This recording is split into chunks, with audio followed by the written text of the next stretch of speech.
All right. So, showed my buddy the electrician this. He said, that's not legit.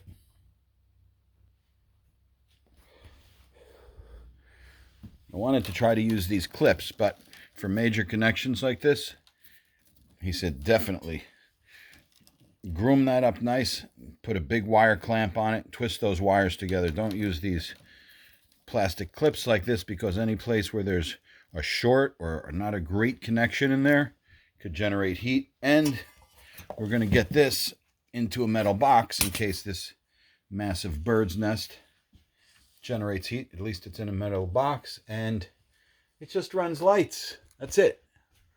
And with hindsight, I wouldn't have put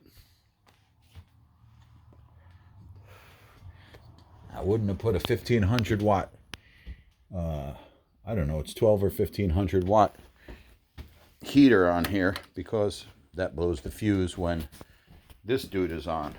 So the only time that you really draw an electric is when you're trying to heat the place with that and that together. Because when you blast this on, oh gee, how many watts does this go to? 1500 watts, yeah. 3000 watts is more than it can deal with. I could put it on one, put the 900 watts on this and let that run. So it's happy at 2500 watts. It's not happy at 3000 watts. The fuse blows. Otherwise, this is all just for lights. This whole bird's nest of everything does nothing but turn on lights. So we're just going to make that all nice and tight. Put this box over here with that into it. And if we're going to have an electric source that close, might as well have an outlet nearby.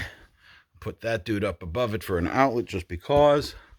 I'm going to move this switch over to here because I want to use trim on this, and that's in the way.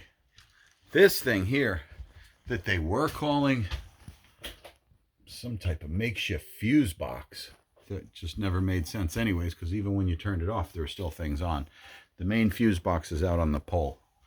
I'm taking this out altogether and putting another metal box up there for all of those connections. That's where all the stuff comes in and starts spreading out throughout the whole cabin. So that's the main hub right here. And there's another main hub. The rest of it just goes off like spider webs into there, into there, into there, and makes the little light connections.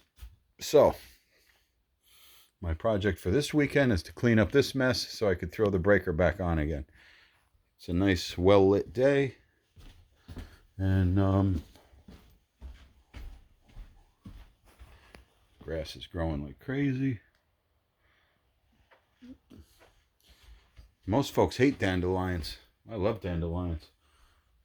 Susan makes dandelion tea with it. And believe it or not, you'd think dandelion tea, that's got to taste disgusting. No, it really makes a great tea. And I'm not some enormous tea drinker, but these have the hugest, yellowest flowers on them. And you know they're good because the groundhogs come out and they eat them like, they eat them up like they're eating muffins. They love them. They just grab it and eat the whole thing down like a single bite. Okay, so stuff ain't gonna do itself. Let me get on this.